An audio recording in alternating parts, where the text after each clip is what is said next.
हत्याकांड की चिकनपाडा येथे घटनेने कर्जत तालुका हादरला आहे। नेरळ पोशीर येथे एकाच कुटुंबातील आई वडील आणि 8 वर्षीय मुलगा अशी तिघांची हत्या करण्यात आली आहे। दरम्यान यामध्ये महिला 7 महिन्याची गरोदर असल्याची माहिती समोर आलेली आहे। मात्र गणेशोत्सवाच्या सणाला घडलेले हत्याकांड यामुळे रायगड जिल्हा हादरला। पोशीर गावातील चिकनपाडा या गावात आज दशक्रिया असताना ग्रामस्थांना एका नैसर्गिक पाणी वाहणाऱ्या नाल्यात एका 8 वर्षीय तरुणाचा मृतदेह सापडून आल्याने या तिहेरी हत्याकांडाची घटना समोर आली।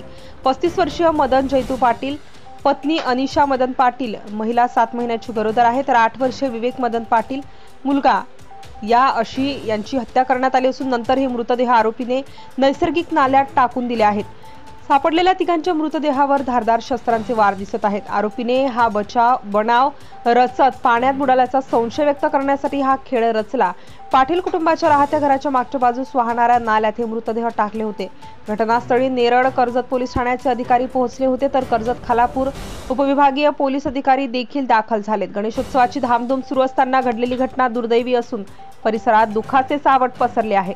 Maharashtra news live bureau report. Subscribe now and press the bell icon.